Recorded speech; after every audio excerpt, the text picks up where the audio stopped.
کیا سمجھے بغیر قرآن سننے والے کو ثواب ملتا ہے؟ سائل کا کہنا ہے اگر کوئی مومن شخص قرآن سنے لیکن قرآن اسے سمجھ میں نہ آتا ہو، لیکن اسے اتنا علم ہو کہ وہ قرآن سن رہا ہے، تو کیا اسے ثواب ملتا ہے؟ یا پھر ثواب اسی کو ملتا ہے جو سنے بھی اور سمجھے بھی؟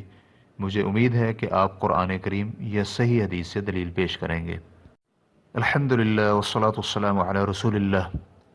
اس حوالے سے پہلی چیز، اللہ رب العزت نے قرآن کریم کو توجہ اور خاموشی کے ساتھ سننے کا عمومی حکم دیا ہے۔ اللہ تعالیٰ فرماتے ہیں وَإِذَا قُرِئَ الْقُرْآنُ فَاسْتَمِعُوا لَهُ وَأَنصِتُوا لَعَلَّكُمْ تُرْحَمُونَ، اور جب قرآن پڑھا جائے تو اسے غور سے سنو اور خاموش ہو جاؤ تاکہ تم پر رحم کیا جائے۔ سورۃ الاعراف آیت نمبر 204۔ شیخ سعدی رحمہ اللہ فرماتے ہیں جو بھی قرآن مجید کی تلاوت سنے اس کے لیے یہ حکم عام ہے، یعنی اسے غور سے سننے اور خاموش ہو جانے کا حکم دیا گیا ہے۔ یہاں پھر عربی الفاظ فاستمعوا اور وانصتوا میں فرق یہ ہے کہ انصات کا مطلب یہ ہے کہ ظاہری طور پر گفتگو بند کر دیں اور کوئی بھی ایسا کام مت کریں جس سے سننے میں رکاوٹ پیدا ہو، جبکہ استماع کا مطلب یہ ہے کہ کان دھر کر غور سے سنیں، اپنے دل کو حاضر کریں اور جو بھی آیات سن رہا ہے ان پر غور و فکر کرے۔ تو جو شخص بھی ان دونوں کاموں کو قرآن کریم کی تلاوت کے دوران سر انجام دے تو یقیناً اسے بہت زیادہ بھلائی ملے گی اور وافر علم بھی حاصل ہوگا، نیز تسلسل کے ساتھ ایمان میں بھی اضافہ ہوگا، اس کو ملنے والی ہدایات میں اضافہ ہوتا چلا جائے گا، اسے دینی بصیرت حاصل ہوگی۔ یہی وجہ ہے کہ اللہ رب العزت نے ان دونوں کاموں کو سر انجام دینے پر حصول رحمت کا بھی عندیہ دیا ہے۔ اس سے یہ بھی معلوم ہوا کہ جس شخص کو قرآن کی آیات سنائی جائیں اور وہ آیات کی تلاوت پر کان نہ دھرے اور نہ ہی خاموش ہو تو وہ حصول رحمت اور ڈھیروں بھلائیوں سے محروم ہو جاتا ہے۔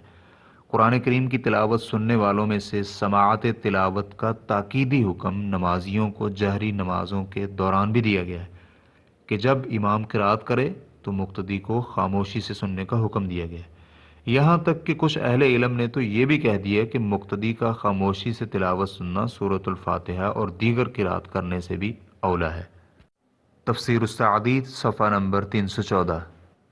قرآن پاک کو توجہ سے سننے اور خاموش رہنے میں سب سے بڑی حکمت جو کار فرما ہے وہ یہ ہے کہ سامع معانی پر مطلع ہو کر عمل کی راہ اختیار کرے۔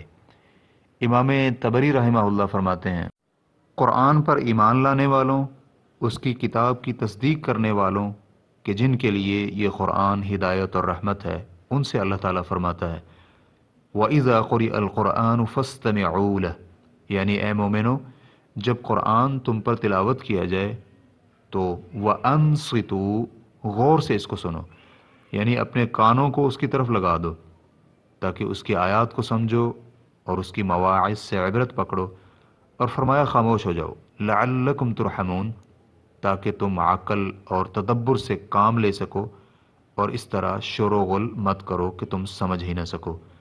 یہ سب اس لیے کہ تم پر اس سے نصیحت پکڑنے، عبرت حاصل کرنے اور آیات میں بیان کردہ فرائض کو اپنی زندگی میں شامل کرنے کی وجہ سے اللہ کی طرف سے تم پر رحم کیا جائے۔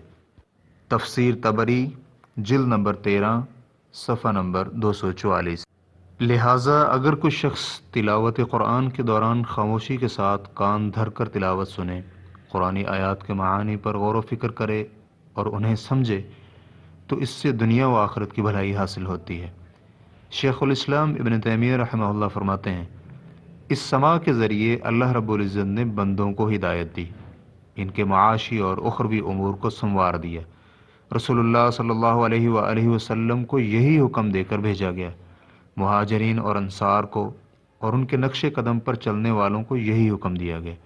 اس سماع کے لیے سلف صالحین جمع ہوتے تھے، جیسا کہ رسول اللہ صلی اللہ علیہ وآلہ وسلم صحابہ کی موجودگی میں جب سب صحابہ اکٹھے ہوتے تو ان میں سے کسی ایک کو کہتے کہ قرآن پاک کی تلاوت کرو، اور بقیہ خاموشی سے کان لگا کر سنتے تھے۔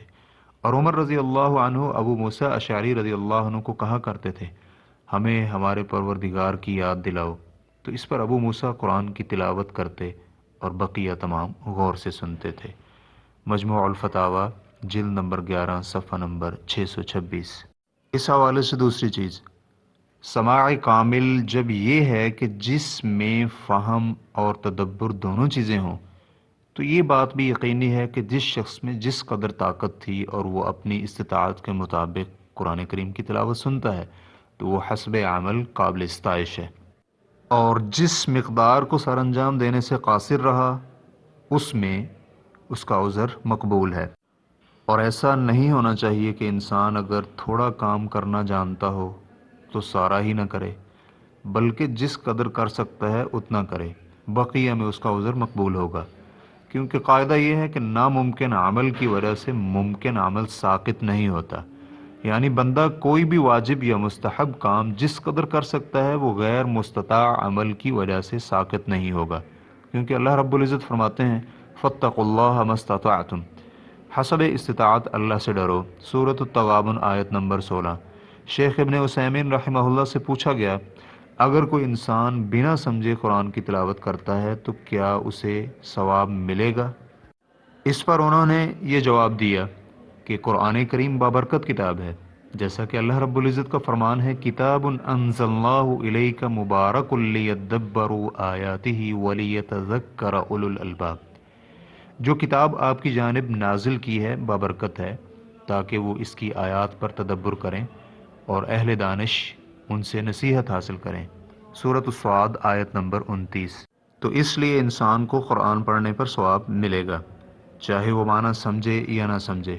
تاہم کسی بھی مکلف مسلمان کو ایسا نہیں کرنا چاہیے کہ وہ قرآن کریم کو سمجھے بغیر ہی پڑھتا جائے، کیونکہ اگر کوئی انسان مثال کے طور پر علم طب حاصل کرنا چاہتا ہے اور اس نے طب کی کتاب بھی پڑھ لی تو اس شخص کو اس وقت تک کوئی فائدہ نہیں ہوگا جب تک کہ وہ اس کا معنی نہ سمجھے اور اسے اس کی تفصیل نہ سمجھائی جائے، بلکہ وہ خود پوری کوشش کرے گا کہ اس کتاب کو سمجھے تاکہ اسے اپنی پیشہ ورانہ عملی زندگی میں نافذ کر سکے۔